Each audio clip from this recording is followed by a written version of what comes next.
Ici, il n'y a pas d'enlèvement. Ici, il y a des martyrs. Université X, 72 cours, 3e cours. Chapitre 20 à 28. De Matityahu, version originale. Notre professeur Jésus commence en parlant de la justice de Dieu, dans les rétributions. Différent du pouvoir bleu et du pouvoir rouge, ni Marx, ni Max, mais toujours au-dessus des partis, au-delà des dualités. Parce que lorsqu'il parle de la métaphore des paiements, il dit quelque chose que je vais maintenant détailler, à savoir, le texte dit que les employés se sont plaints parce que les autres ont reçu la même chose.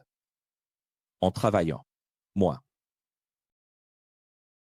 Cependant, la voix du Créateur dit, n'était-ce pas le contrat? Tu peux écrire ceci, n'était-ce pas le contrat? Quand je t'ai embauché, n'ai-je pas dit que tu recevrais un denier par jour? Et la réponse a été, la justice ne repose pas sur la valeur égale marxiste, communiste. La même pour les deux. La justice repose sur le droit de la personne responsable d'appeler et d'embaucher. La justice repose sur le contrat. Je voudrais que tout le monde écrive cela. La justice repose sur le contrat. La justice ne repose pas sur ce que tu penses. La justice repose sur le contrat. Donc, dans les textes originaux de la Bible, pour nous, X, ce qu'il y a de plus important, c'est le contrat. Tu vois, la Bible est un contrat. Qu'est-ce que c'est que ça?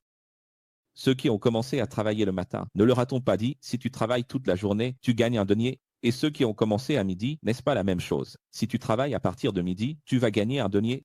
Oui, Alors tout est dans le contrat, c'est juste et c'est correct. Le problème, c'est que le travailleur est jaloux, il a de l'envie, il a de l'ego. Et il n'arrive pas à comprendre la mentalité du travailleur, la mentalité de l'employeur. Parce que l'employeur a une autre mentalité, d'autres responsabilités. Et pour faire preuve d'empathie envers l'employeur, qui est Dieu, tu dois comprendre que Dieu n'a besoin que d'une chose, accomplir la mission. Et tout employeur, tout entrepreneur n'a qu'une seule chose dont il a besoin dans la vie, accomplir la mission. la mission. L'autre n'a qu'une seule chose à faire dans la vie, accomplir sa mission. Et pour accomplir sa mission, il a besoin d'aide. Et pour avoir de l'aide, il doit lancer des appels. Call, la série manifeste. Call, The Chosen, les élus. Viens aider. Et quand on appelle quelqu'un pour aider, on ne veut qu'une seule chose, accomplir la mission. Et chaque fois qu'on fait appel, c'est un contrat, différent, mais avec le même traitement. Tu comprends? Oui, Alors je vais bien traiter l'élève qui arrivera en 2026. Je vais bien traiter l'élève qui arrivera en 2030, 2040, la dernière année. Et je lui donnerai la même chose que tu as reçue depuis 2012. Voix, tour, liberté, soutien, écoute. Tu comprends? Pastoral. C'est très intéressant, tout ça. Mais c'est plus profond que ça, ils l'ont révélé.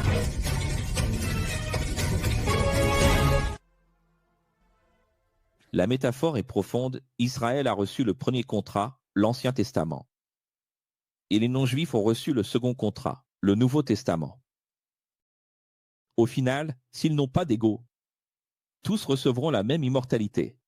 C'est ça que signifie paiement, salaire, qui vient des soldes romains. À cette époque, on économisait de l'argent.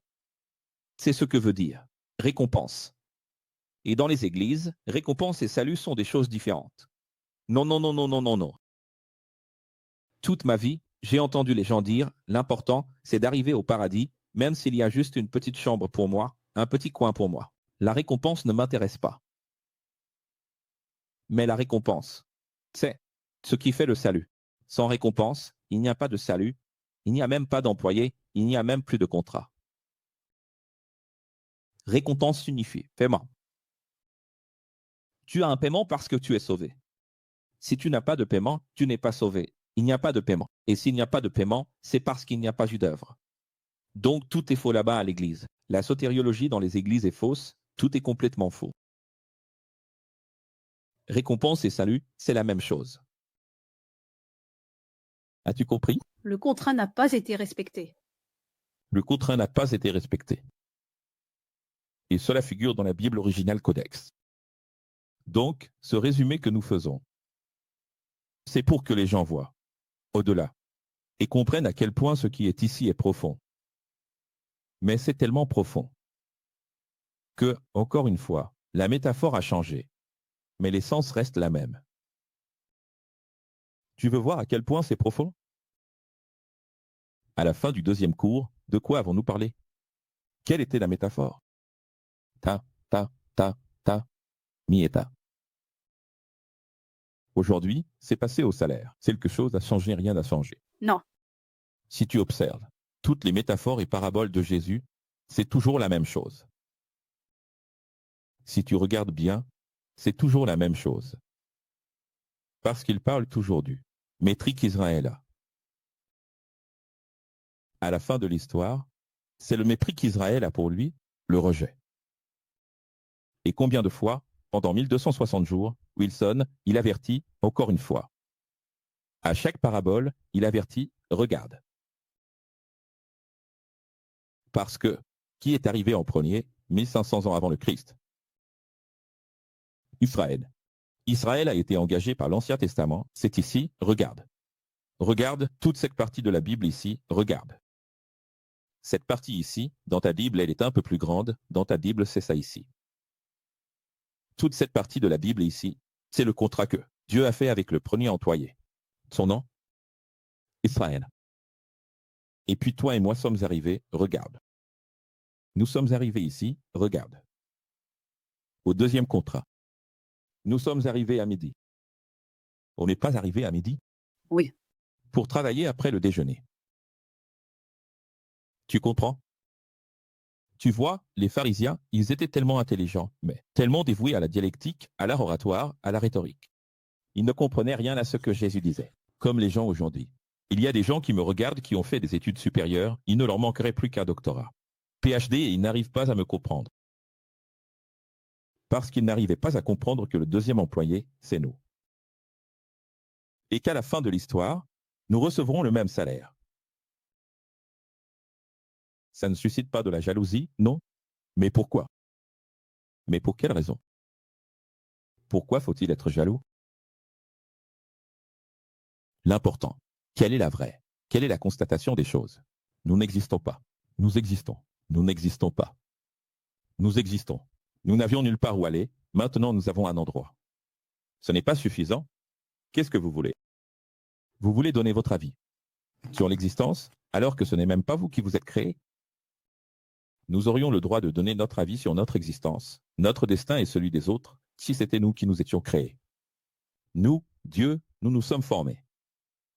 Nous nous sommes faits nous-mêmes, nous sommes sortis du néant, de la poussière, nous nous sommes créés. Nous nous sommes créés nous-mêmes? Non.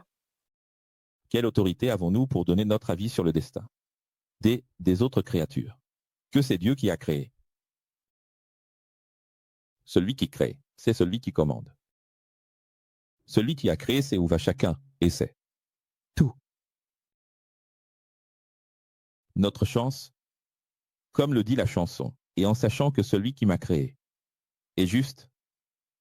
Heureusement, il est juste. Il est juste. C'est là que ça devient bien, non? N'est-ce pas? Ok. Allons-y plus loin. Ensuite, alors qu'il montait vers Jérusalem, Jésus, le Christ, dit « Je serai élevé à Jérusalem par les chefs du temple et de la Bible ». Dans le piège de la langue araméenne, c'est resté ambigu, ambigu, double.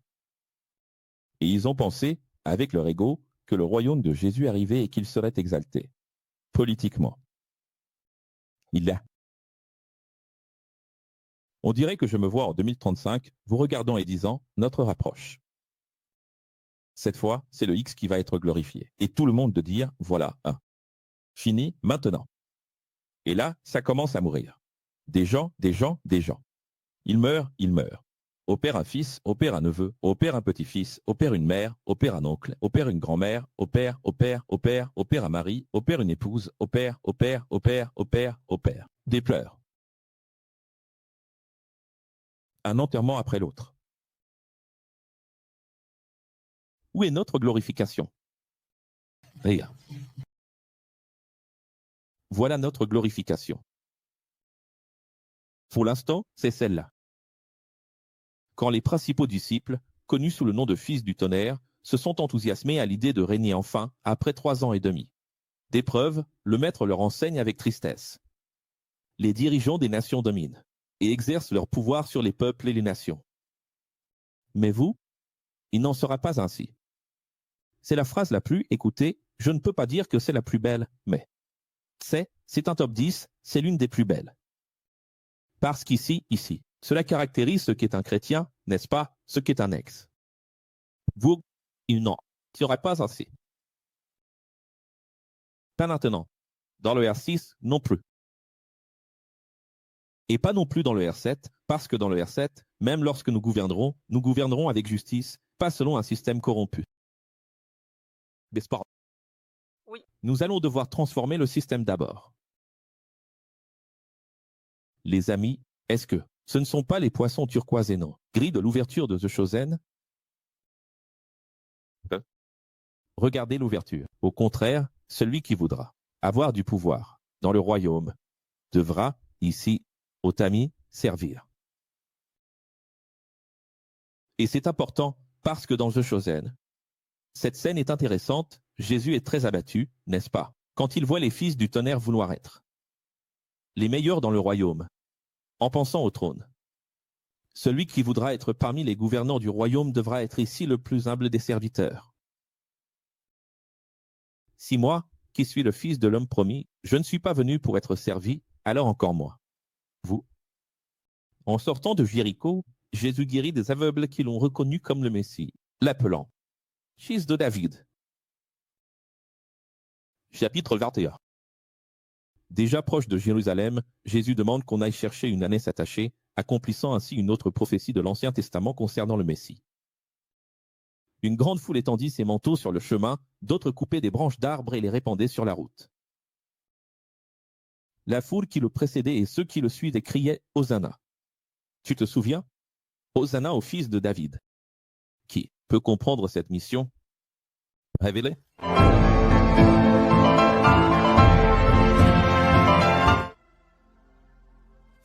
Pourquoi?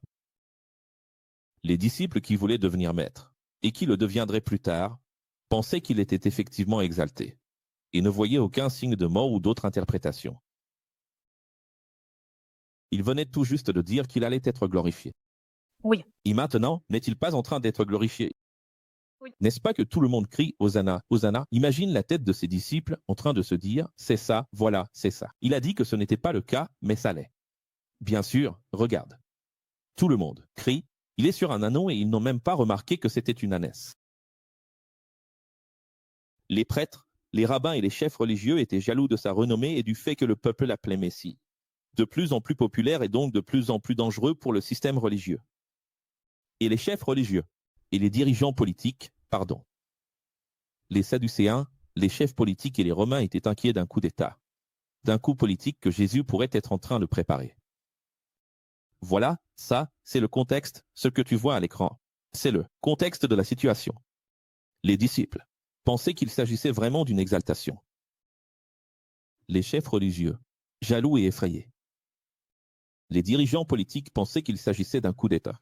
Autrement dit, qui comprenait Jésus? Personne. Et les profs.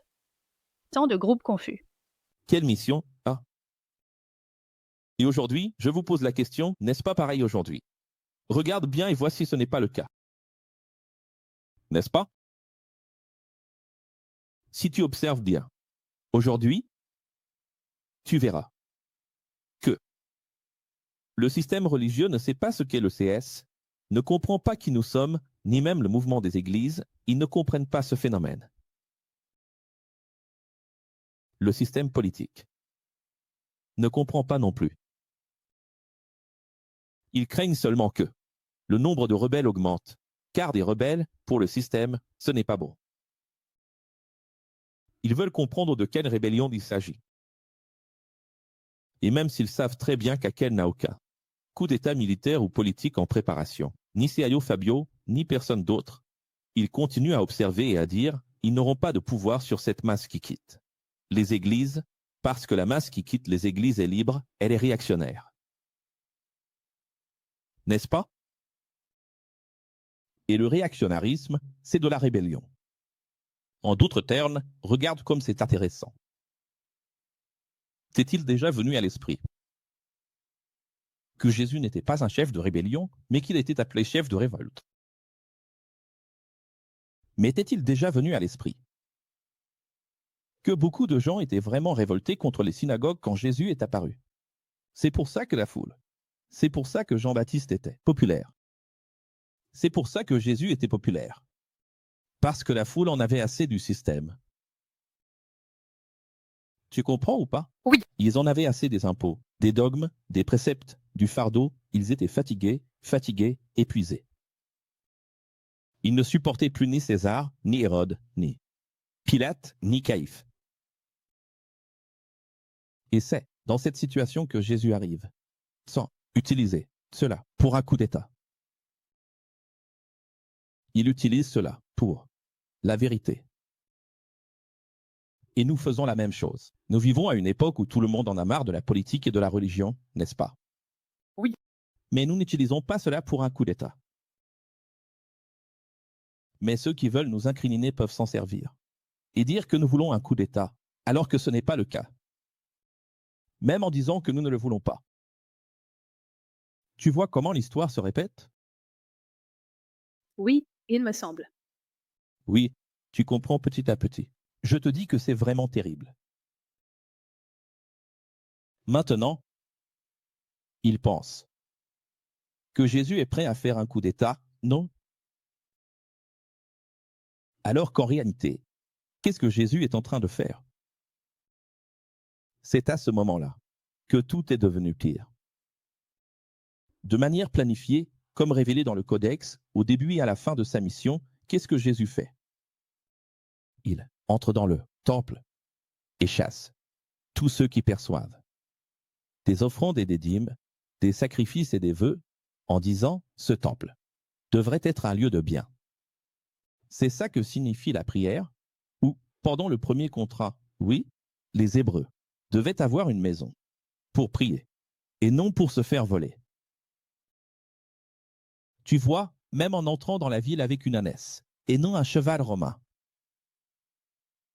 C'était un cheval? Non. Pas même une charrette juive, car tous les principaux chefs religieux avaient des charrettes à cette époque. Ils avaient des voitures et des cochers. Ils n'ont pas compris son entrée triomphale, qui, tout en étant triomphale, est aussi d'une grande simplicité. Dans la série The Chosen, on voit un peu ce genre d'entrée. Mais César, Pilate, n'importe lequel d'entre eux arrivait. Avec une cavalerie redoutable, de l'or partout, tu sais, monté sur des équipements. En or, des casques très travaillés. Raffinés, hors de prix. Des gardes. Des gardes avec du pouvoir. Jésus avait ses disciples une épée. Deux épées, une ânesse. Petite, exprès. Quelle est la différence entre l'ânesse et le cheval? Tu vois, c'est comme si, au lieu d'entrer sur un lion, tu entrais sur un chat. C'est Sans arrogance. sans arrogance, c'est de l'humilité. Et ils ne s'en rendent pas compte, même ses disciples n'ont pas remarqué que c'était une ânesse, pas un cheval. N'est-ce pas? Révélé à nouveau? Arrivant à la fin des 3 ans et demi d'université pour ses élèves, tout près de la mort, c'était le moment prévu pour affronter directement le système religieux. Parce que tout a un temps pour garder le secret, un temps pour révéler, un temps pour confronter et un temps pour dévoiler qui sont les vrais. Et pourquoi est-ce que je répète 2 fois révéler? Tu sais pourquoi? Parce qu'il y a un temps pour révéler la vérité et un temps pour révéler les personnes. Et durant les 3 dernières années et demie, il met la vérité en lumière, la vérité sur qui il est, la vérité sur ce qu'il est venu accomplir, et la vérité sur qui était-il là-bas. Parce que la vérité de chacun s'est également manifestée. Tu comprends? Ce sont des vérités différentes. Quelque temps après la haine des pharisiens et la renommée de ce qui s'est passé ce grand jour-là, la plus grande confrontation de Jésus avec le système religieux, notre maître retourne au temple pour enseigner. Où est-ce qu'il retourne? Au temple. Dans la cour du temple, pas à l'intérieur du temple, sachant que les chefs religieux viendraient contre lui pour se venger de ce jour-là. En d'autres termes, il est entré dans la ville, a chassé les changeurs et les marchands, puis il est parti et il a disparu. Où est Jésus? Il voulait se venger, mais où est Jésus? Quelques jours ont passé et il y retourne. Quand il retourne à l'endroit où il a provoqué tout ça, qu'est-ce qu'il attend? Mon Dieu, les amis, si vous allez au marché, que vous renversez toutes les tables, puis que vous retournez acheter dans ce marché, à quoi vous vous attendez? À quoi vous vous attendez? Des problèmes, beaucoup de problèmes. Des représailles. Des représailles graves. On va voir ce qui se passe.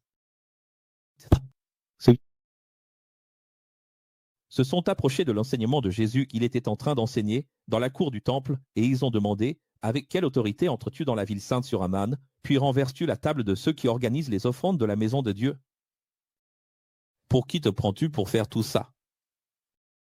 Jésus répond « Moi aussi, je vais vous poser une question.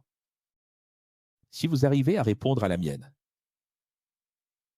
si vous arrivez à répondre à la mienne, je répondrai à la vôtre. Jean-Baptiste a-t-il reçu son autorité de Dieu ou de vous? Et ainsi, Jésus a réduit au silence les chefs de la Bible parce qu'ils pensaient. Si nous disons de Dieu, il faudra croire en Jean-Baptiste. Si nous disons que c'est du système, c'est nous qui l'avons consacré, et la majorité des gens considéraient Jean comme un prophète. Alors ils ont répondu, nous ne savons pas. Et Jésus a conclu, puisque vous n'avez pas été capable de me répondre, moi non plus je ne peux pas. Je ne vais pas répondre non plus. La foi, ça compte ou ça ne compte pas? Je ne sais pas voir. Et tu ne trouves pas que l'école du Sahara a utilisé ça dans la campagne? Regarde, c'est terrible, l'école du Sahara. Ah, c'est vraiment n'importe quoi. Mais oui, qu'est-ce que c'est que la sagesse? Ah, tu vois bien que la sagesse, ce n'est pas seulement l'éloquence. Ce n'est pas juste savoir parler. C'est connaître la culture, connaître ses ennemis, savoir ce que pense le peuple, qui te protège. Parce qu'avant d'ouvrir la bouche sur une place, nouveau cycle, regarde, on va faire un zoom ici sur les écoles. Le nouveau cycle, ce n'est pas dans la rue, comme Jésus. Oui. Avant d'aller sur la place, au marché, au centre commercial, la première chose que tu dois savoir, c'est ce que pense le peuple. Le peuple doit être ton allié. Jésus a toujours travaillé avec le peuple à ses côtés, Silvio Santos le savait bien. Je viens d'apprendre que Patricia a présenté la première émission à la place de Silvio Santos, elle a beaucoup pleuré et elle a dit que.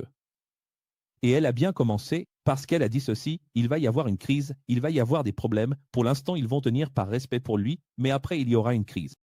Mais à ce moment-là, elle a dit qu'elle avait besoin des gens pour faire cette émission, parce qu'elle n'est pas capable de la faire. Comme son père. Et c'est comme ça que ça fonctionne, parce que Silvio Santos a réussi à être populaire, grâce à sa manière humble, ce qui n'est pas le cas d'Akio, Akioé. Mais c'est intéressant, parce que Jésus est comme ça, il commence.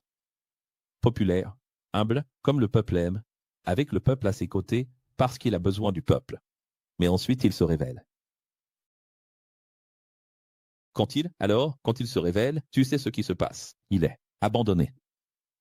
Et là, tout le monde dit, Jésus a été abandonné. Jésus a été abandonné parce qu'il s'est révélé.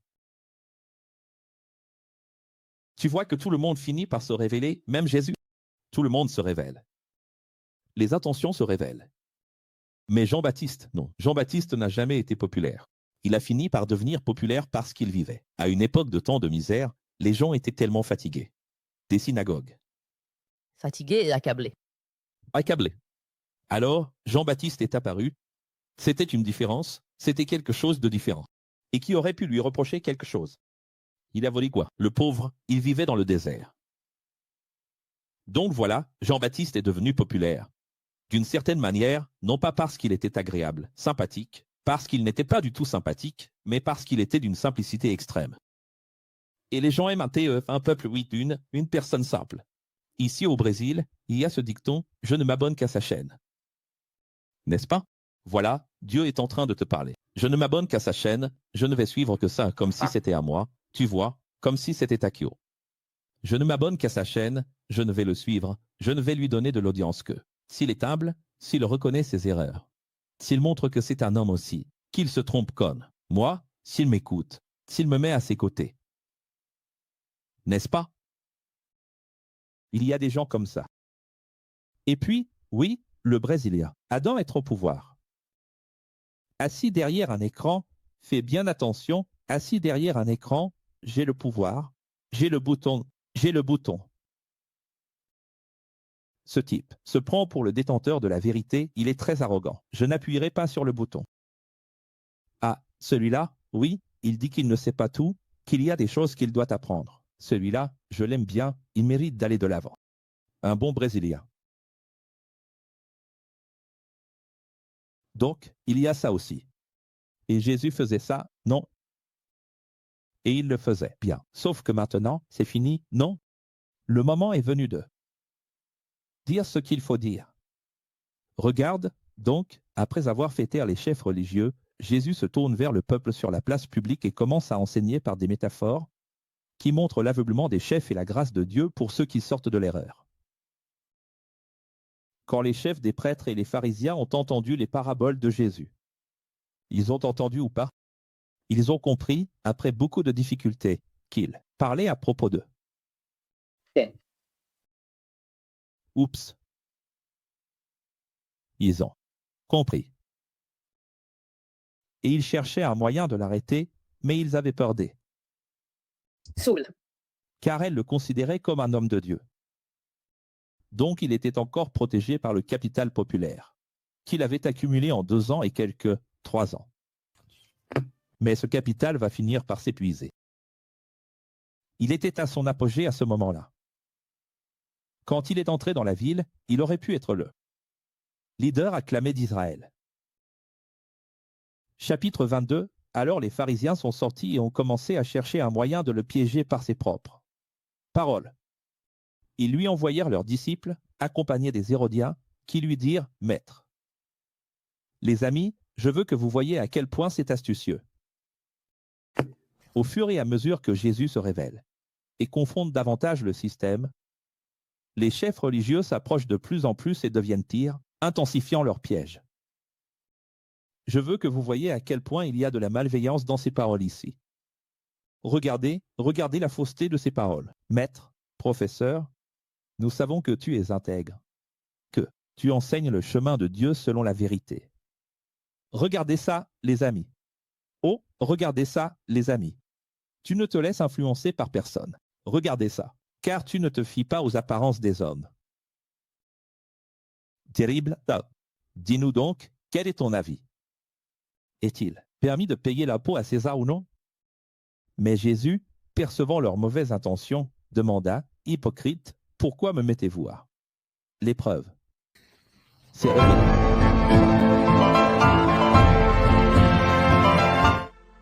Ah, quel rustre. Ah, quel Jésus malpoli. Il a été complimenté sur 4 qualités et il répond hypocrite. L'attention. C'est difficile. Tu vas voir, parfois, quelqu'un me complimente dans le chat et ensuite je vais faire un accompagnement pastoral avec cette personne. Tu te dis, mais comment? Ce Rakio est insupportable. Attention. Attention. Yévével dit ceci, et aujourd'hui, incroyable mais vrai, même s'il est écrit que c'était une conspiration, un piège pour tuer Jésus, le même esprit est sur eux, et ils utilisent ce passage pour défendre la tromperie. À César ce qui est pas César, à Dieu ce qui est pas Dieu. Sans se rendre compte que la réponse était pour ne pas être incriminé devant tout le monde. Qu'est-ce que c'est que ça? Je vais expliquer maintenant, révéler à nouveau. La grande règle de la véritable sémantique herméneutique et de l'exégèse originale est toujours, n'oubliez jamais, à qui l'on s'adresse. Écrivez ceci, destinataire. Tout n'est pas pour nous, mais l'essence, l'esprit du texte, ça oui. Celui-là, il est pour tout le monde. Qu'est-ce que c'est que ça? Les églises adorent. Rendez à César ce qui est à César et à Dieu ce qui est à Dieu. Pour citer la dîme, l'offrande, pour dire que vous devez obéir à l'œuvre, aider l'œuvre de Dieu, obéir à l'église, au pasteur. Les PEP. En fait, c'est juste un texte rapporté par Matthieu sur ce qui s'est passé là, dans la vie de Jésus, au moment où des chefs religieux, dangereux, ont même amené les Hérodiens. Vous avez remarqué au début ou pas, ils ont amené les Hérodiens, c'est-à-dire, ils ont déjà amené des gens, pour servir de témoins du crime, pour pouvoir l'arrêter sur le champ. Selon sa réponse, il pouvait déjà être arrêté, sur place. Les Hérodiens étaient là aussi, tu n'as pas encore compris? C'est comme si on amenait ici, pour moi, 3 journalistes de 3 chaînes différentes. Je suis sur une place ici, 3 journalistes de 3 chaînes, un inspecteur des impôts, un technicien du fisc, plus 2 du ministère public, tu vois, un de la procurature générale. Et là, l'un de ces pasteurs les plus connus du Brésil me pose la question. Alors, Akio, répondez-moi à propos des impôts. Tu comprends ou pas? Selon ce que je réponds, je peux aller d'un côté ou de l'autre. Et qu'est-ce que Jésus répond? Il a dû répondre à Dieu ce qui est à Dieu et à César ce qui est à César. C'était la seule façon. Et qu'est-ce que les églises font aujourd'hui dans le même esprit? Elles utilisent ce passage en disant « parole de Jésus ». La parole de Jésus, dans quelles circonstances? Dans quel contexte la parole de Jésus? Tu vois, la Bible est sacrée. Tout ce qui est dans la Bible est sacré. Donc, si Jésus l'a dit, c'est sacré. C'est ça, c'est la parole de Dieu. Mais c'est la parole de Dieu dans quelles circonstances? Ici, Dieu est Jésus, Dieu est incarné en Jésus, Dieu est ici en tant qu'homme, et en tant qu'homme juif, et en tant qu'homme soumis aux lois d'Israël et de Rome, un citoyen qui doit obéir aux lois, sinon il ira en prison. Les gens ne comprennent pas cela. Ici, ce n'est pas le Dieu qui est là-haut, dans les cieux, qui commande tout et fait ce qu'il veut parce qu'il est souverain et tout-puissant. Non, ici c'est un homme, un citoyen. Il devait respecter la mesure de sécurité de la personne. En respectant la mesure de sécurité. Il a une mission à accomplir. N'est-ce pas? Oui. Tu vois le grand malheur? Et les églises utilisent cela, c'est dans la Bible. C'est vrai que c'est dans la Bible, mais quel est l'esprit? Quelle est l'essence? Ce même jour, les Sadducéens ont aussi essayé de le piéger et de le faire commettre un crime publiquement en posant des questions sur le mariage et la résurrection. Et d'ailleurs, Matthieu lui-même dit que c'est le plus grand piège jamais tendu parmi toutes les questions posées. Chaque fois qu'ils ont essayé de le mettre à l'épreuve, celle-ci a été la pire. Parce qu'encore pire que la question des impôts, c'est la question de la résurrection. Un homme marié a tant de femmes, avec laquelle ressuscitera-t-il ou avec laquelle restera-t-il marié pour l'éternité? Regarde l'ampleur du problème. Parce qu'il y avait toute une question culturelle. Aujourd'hui, non. Aujourd'hui, si on me pose cette question sur la place, il n'y a pas de question culturelle. Mais à l'époque, il y avait une question culturelle, légale, constitutionnelle. Quelle que soit sa réponse, il s'incriminait. Tu comprends? Alors, encore une fois, le système religieux, aujourd'hui, dans le même esprit AZ, utilise aussi ce texte pour défendre quoi? Des dogmes et des préceptes de dénomination religieuse. Voilà, par exemple, l'Église qui n'accepte pas le remariage, elle utilise ce texte. L'Église, par exemple, où la personne se fait battre par son mari, se fait tromper, utilise ce texte. Ce texte que Jésus a prononcé, il est là, c'est la parole de Jésus, mais la parole de Jésus, là, mon fils, elle a un contexte, il est en train d'être. On essaie de l'incriminer. Les Sadducéens ont tendu un piège. C'est un piège des Sadducéens et Jésus s'en sort. Tu ne peux pas utiliser une sortie de piège comme un enseignement. C'est comme si Wilson, l'école du Saint-Esprit m'amenait devant. Je ne sais pas, un tribunal, peu importe lequel. Et devant le tribunal, je dois répondre à quelque chose parce que c'est à cause du tribunal. Et quelqu'un prend la vidéo du tribunal et dit, voilà, le professeur Akio a enseigné ça. C'est le destinataire, c'est la situation, c'est le contexte. On va réfléchir un peu. Après que Jésus soit entré dans la ville de façon triomphale et messianique, interprétée par les charnels comme une entrée politique, avec une menace parce qu'ils ont vu sur la cône. Une menace. Et je veux vous rappeler, quelquefois où nous avons vécu cela dans le X. Regardez ce qui s'est déjà passé lors de nos manifestations pendant les rencontres de l'EX. La même situation se répète. Les chefs religieux intensifient ici les attaques publiques contre Jésus. Nous n'avons pas déjà vécu ça? Vous vous souvenez quand nous étions à Brasilia? Je dis nous, parce qu'à chaque fois qu'une école va sur une place, c'est nous tous qui sommes représentés là-bas. Quand c'est arrivé là-bas à Brasilia, vous vous souvenez de ça? Luisa, Gère, les pasteurs n'ont pas fermé l'église, ils ont attendu que les fidèles de l'Assemblée de Dieu, le plus grand angle là-bas, entrent. Puis ils ont fermé la porte pour que personne ne voie, et ils sont allés frapper nos EX. Nos frères EX, déchirer des banderoles, menacer, pousser. Tout a été filmé. Et pourquoi? Parce qu'ils pensaient que c'était une manifestation politique. De notre part, un coup monté. Par l'autre église, qui est leur ennemi. Et ensuite, même quand ils ont compris, ils ont continué à être hostiles. Même en sachant que ce n'était plus une menace. Vous comprenez cela? Ce que je veux dire par là, c'est qu'aujourd'hui, ils ont le même état d'esprit. Ils voient toujours les choses de façon charnelle, matérielle.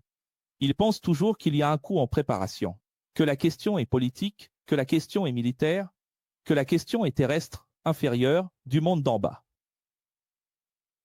C'est regrettable, non? Mais les gens ne savent pas que le peuple est enfermé à l'intérieur du temple, en train d'adorer Dieu. L'État islamique aussi. Ils nous ont traités d'État islamico au temple de Salomon. À Sao Paulo, ils ont aussi dit que l'État islamique était dehors. C'est très grave. N'est-ce pas? Et en subissant plus intensément ces attaques publiques, religieuses, Jésus prépare son enseignement le plus confrontant de tous, qui est le magnifique chapitre 23. Le professeur des professeurs, Jésus, dit à la foule et à ses disciples, « N'oubliez plus jamais, car ici je vous apporte la synthèse essentielle de la plus grande confrontation de Jésus avec le système religieux de tous les temps, Matthieu 23. Tu veux connaître la synthèse pour ne pas avoir à lire tout le chapitre, sinon tu ne t'en souviendras jamais? Regarde la synthèse de ce que Jésus a dit. Regarde avec moi. Les théologiens aiment s'asseoir sur des sièges comme des trônes. Ils disent beaucoup de vérités, car ils répètent Moïse, et celui qui répète Moïse dit des vérités. Mais hypocritement, ils ne vivent pas ce qu'ils prêchent. Ils créent 613 dogmes, un fardeau si lourd qu'eux-mêmes ne le supportent pas.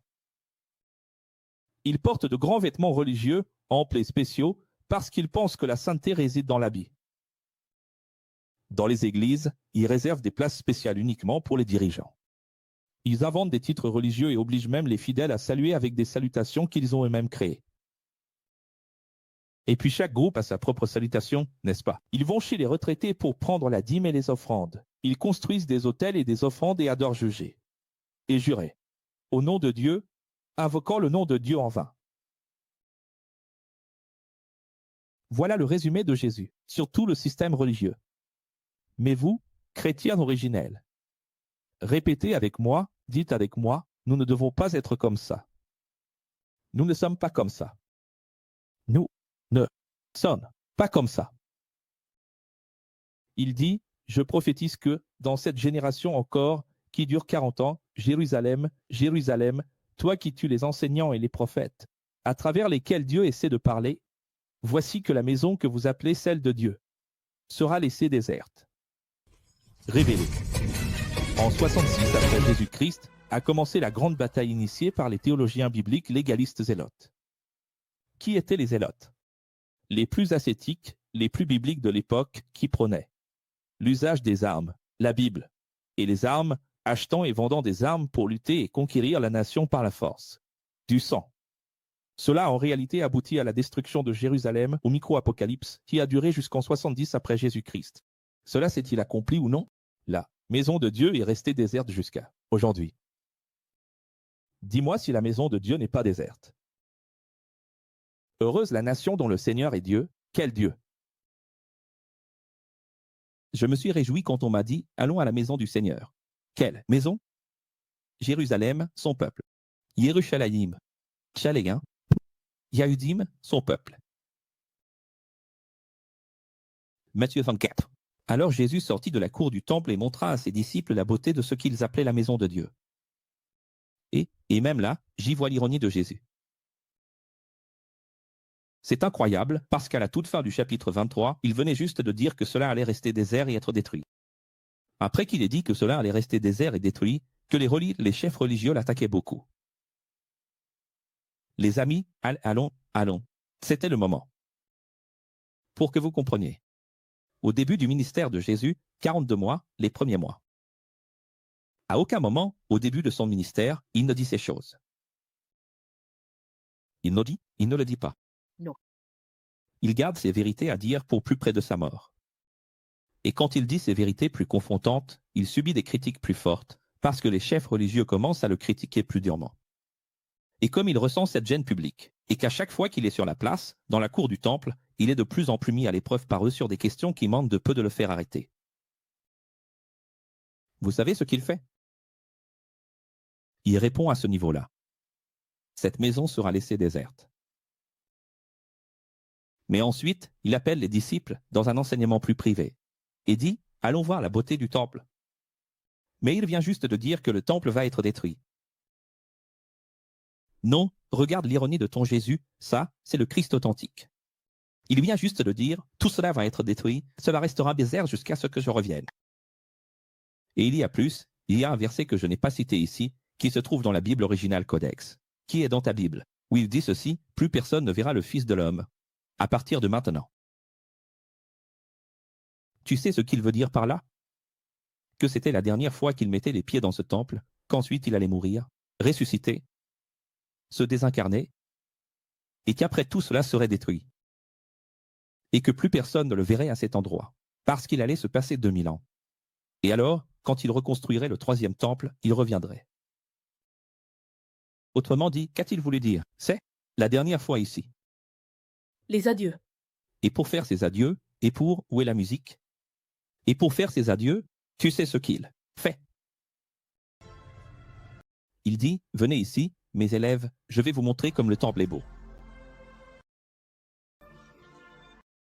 Mais tu sais comment ton pasteur t'enseigne? Tu sais, non? Ton pasteur, ton rabbin, ton prêtre t'enseigne comme ça, voilà, Jésus soutenait le temple, nous devons aller à l'église, le temple est la maison du Seigneur, parce que Jésus trouvait même ça beau. Mais lis la fin du texte du chapitre 23 et le début du 24, tu comprendras. Il vient tout juste de prédire la destruction. Et après avoir prédit la destruction, qu'est-ce qu'il fait? Il dit, regarde la beauté de cette maison. Regarde ce sol en marbre. Toutes ces pierres dites sacrées seront renversées. Ce qui est intéressant, c'est qu'au moment où il montre le mur, le plafond, le sol, il attend que les disciples disent quelque chose. Et là, quand les disciples disent « et ce marbre, blanc », quand il a vu leur réaction, il a dit « eh bien oui, toutes ces pierres sacrées seront renversées ». Les disciples étaient horrifiés et voulaient savoir quand cela arriverait. Comment ça? Et cela, nous le verrons lorsque nous arriverons à Luc 21. Et Marc 13, des passages de référence homologues, parce qu'on va garder ce grand final. Pour plus tard. Tout ce que le texte dit sur l'Apocalypse au niveau micro et macro, qui doit encore arriver avant le 7e règne, une partie du système religieux l'interprète comme un privilège du rapt secret qu'ils appellent l'enlèvement. Matthieu 25. Jésus parle dans une métaphore, où la moitié sera perdue, n'est-ce pas? 2 seront dans le champ, c'est bien ça. Oui. Et dans la parabole des vierges, il est aussi question de la moitié. Cependant, dans le micro-apocalypse, comme l'a dit Zacharie, 66,6% des religieux ont été massacrés, entre 66 et 70.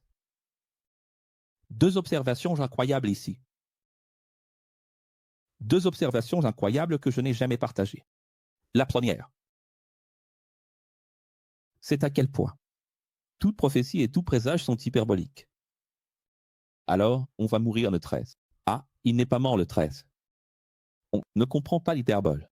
Jésus a dit, il ne restera pas une pierre, car toutes les pierres vont tomber. Il ne restera pas pierre sur pierre. Mais si tu y vas, il y a le mur des lamentations. Donc, cela ne s'accomplit pas exactement parce que le sens est, cela deviendra inutile. Le pierre sur pierre n'est pas littéral, c'est rendre le temple inutile. Tu comprends? Oui. Et ici, quand il dit « deux seront dans le champ, l'un sera pris, l'autre laissé ». Et puis il dit « 10 vierges, 5 sages, 5 folles ». Ce n'est pas la moitié, ce n'est pas 50%, mais il se trompe. Parce que les données historiques montrent que la guerre qui a eu lieu de 66 à 70 a décimé 66% des juifs religieux, et non 50%. Alors, pour cette raison, Jésus s'est-il trompé? C'est parce que toute prophétie est hyperbolique. Et parfois, c'est une hyperbole à la baisse. Regarde, il n'a pas exagéré dans l'autre sens. Il s'est trompé de 16 points de pourcentage. Mais la Bible n'a jamais voulu être exacte. Aucune prophétie n'a pour fonction d'être exacte. Mais quand il dit de cette génération, cela s'est presque pas accompli 37 ans plus tard. À la limite, c'est arrivé. Mais c'est arrivé. Tu comprends? Oui. Donc il faut comprendre l'essence même des prophéties, car même la prophétie et la prédiction ont une essence. Il y a un esprit dans la prophétie. Tu vois? Maintenant, il y a une autre chose intéressante, je ne sais pas si vous l'avez déjà remarqué dans la vie. Mais Akari avait raison, non? Il a dit 66%, il a dit 2/3. C'est ce que l'on traduit de l'hébreu ancien. Oui. Et regarde, les Zélotes ont commencé l'insurrection en 66, n'est-ce pas? C'est intéressant comme tout cela est bien marqué, parce qu'ils meurent 66,6%. Et la bataille commence en 66 après Jésus-Christ. Bien marqué. C'est vraiment du 50-50, non? Là. C'est vraiment du moitié-moitié dans tout ce mal, n'est-ce pas? Notre suprême maître parle de la métaphore des talents, de l'importance d'investir. Tu as vu Oncle Picsou que j'ai montré ici au début de l'émission? Les maîtres du monde cachent-ils ou pas? Qu'est-ce qu'Oncle Picsou a dit? L'argent ne peut pas rester immobile, il doit circuler comme les vagues de l'océan. Et ici, regarde, Jésus parle justement du talent. Certains ignorent ce qu'est un talent. Le talent est compétence. Le talent, c'est de l'argent, mon fils. Le talent, c'est du fric. L'importance d'investir est de ne rien laisser inactif, ni l'argent, ni les dons, ni les compétences, ni la capacité d'agir, de produire. Pouvons-nous rester immobiles? Jamais. Rien ne doit rester immobile. Ni l'argent à l'arrêt, ni le talent. Tu as du talent, tu ne peux pas rester inactif. Celui qui sait faire le bien et ne le fait pas? C'est clair que dans le royaume, seuls les utiles entreront. C'est intéressant de voir comment beaucoup de métaphores de Jésus soulignent toujours cela. Qui est-ce qui va en enfer? Le pécheur, l'adultère, le vaurien, le sans-gêne, qui ne pense qu'au sexe. Le soulard, le fumeur, le drogué, le... Ce n'est pas ça, le sujet. Non. Ce n'est pas ça, le sujet. Ça ne veut pas dire que le soulard a raison, non. Rien de tout cela. Mais ce n'est pas ça, le sujet. Le sujet, c'est l'utile et l'inutile. Et limité. Ici, il ne s'agit pas d'obéir à l'Église, au pasteur, de donner la dîme, de faire une offrande, de faire ceci ou cela, d'être ascétique. Ah, je ne vais pas avoir de plaisir pendant 50 jours au nom de Jésus. Je suis marié et je vais rester sans rien faire avec ma femme pendant 2 ans, au nom de Jésus, ça n'a rien à voir. Ici, ce qui compte, c'est l'utile et l'inutile. Qui est-ce qui est attaché et jeté dans les ténèbres extérieures? L'inutile. Celui qui ne produit pas, celui qui ne fait rien. Jésus a dit que les justes sont toujours unis, s'entraidant, soutenant ceux qui sont persécutés à cause de la vérité, apportant du soutien à ceux qui agissent, à ceux qui partent, à ceux qui enseignent, en leur rendant visite lorsqu'ils sont en prison, malades ou isolés. C'est très important. Ce texte-là, bien sûr que je l'ai présenté d'une autre manière, parce que je ne veux pas me répéter, mais vous connaissez, quand j'étais nu, quand j'étais en prison, quand j'étais malade, quand vous m'avez rendu visite en prison, quand vous m'avez rendu visite à l'hôpital, quand vous m'avez vêtu, quand j'étais sans vêtements, nu, et quand j'avais faim, soif, vous m'avez donné. Eh bien, toutes les fois que vous avez fait cela à l'un de ces petits. Mais vous savez dans quel contexte cela se trouve? Juste après qu'il parle des talents, qu'il parle de l'utilité, là il dit « Soyez utiles les uns envers les autres ». Il est en train de préparer un corps d'utilité. Et il y a des gens qui ne comprennent pas cela ici, mais qui vont comprendre maintenant. Allons-y, on va révéler.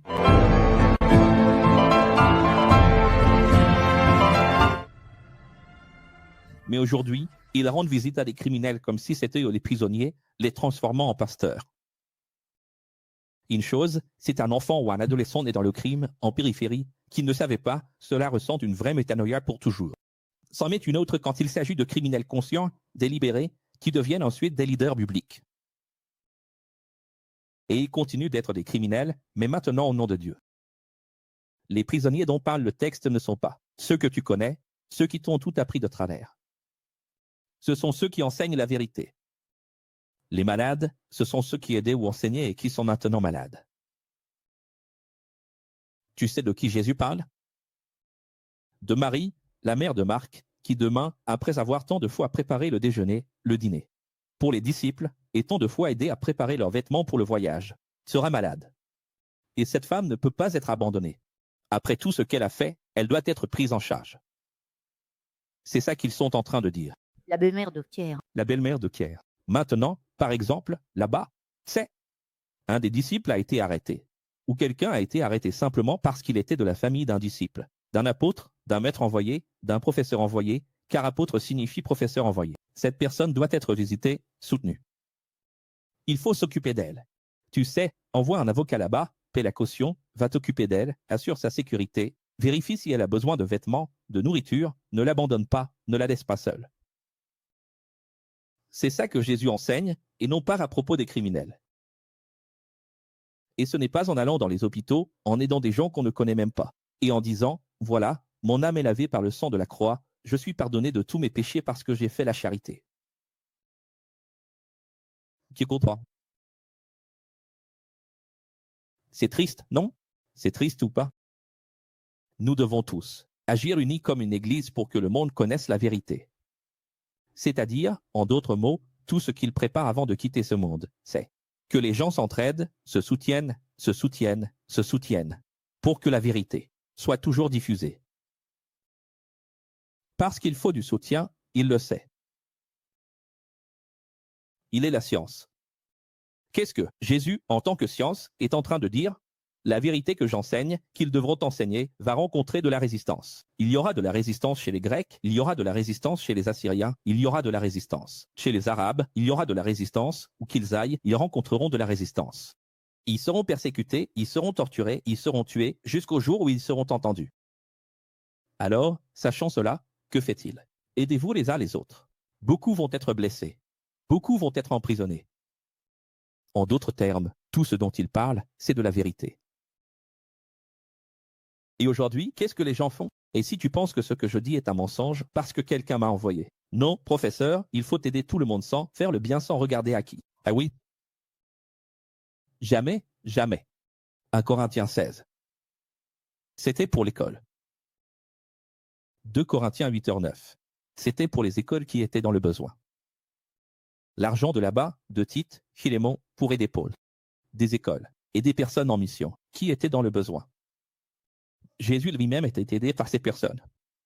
Comment tu crois que Jésus s'est habillé, à manger, à voyager avec 72 disciples et en plus leur famille? Comme ça, de cette manière. Tu comprends? Enfin, on aidant des inutiles. Mais aujourd'hui, il y a une discussion. C'est drôle parce que même des gens de droite, qui se disent de droite, ont cette façon de penser qui, en réalité, est une pensée de gauche.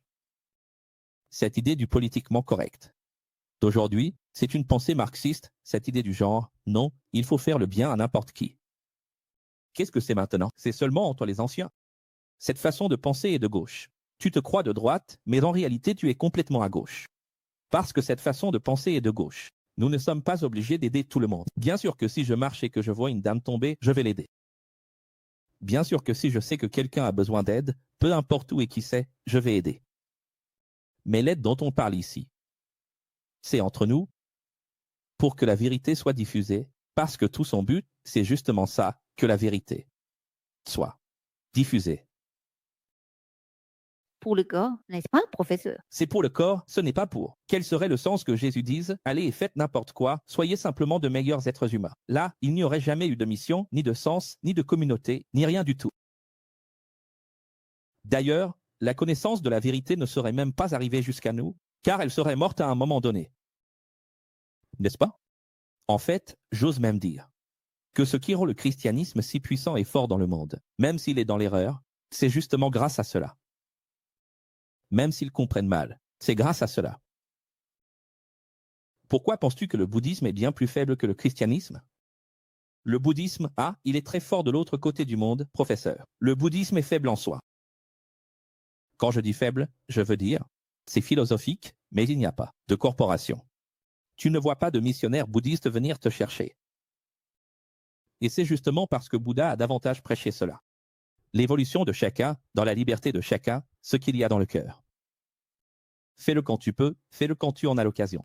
Si tu sers Jésus de cette façon, va servir Bouddha, parce que Jésus n'est pas comme ça.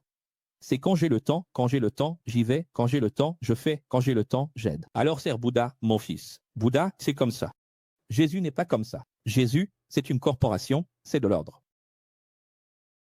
Je ne comprends pas ces gens. Et allons plus loin.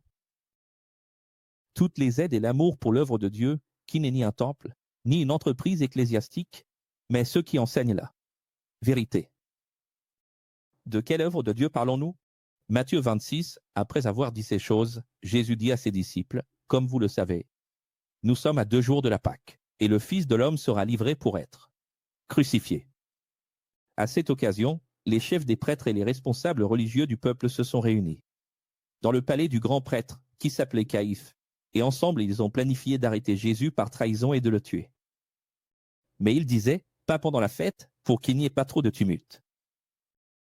Et nous allons laisser les chapitres 26, 27 et 28 pour la prochaine fois, car il se fait déjà tard. Et il faut aussi comprendre ici que la question de la crucifixion et de la résurrection sera répétée 4 fois dans des passages homologues, de Matthieu, Marc, Luc et Jean. Et il n'a pas de sens que je mette l'accent sur la crucifixion, puisque nous allons commencer Marc, puis toute l'histoire de Jésus à nouveau, puis encore une fois, puis encore une fois. Je préfère conclure en beauté, avec la crucifixion et la résurrection dans Jean.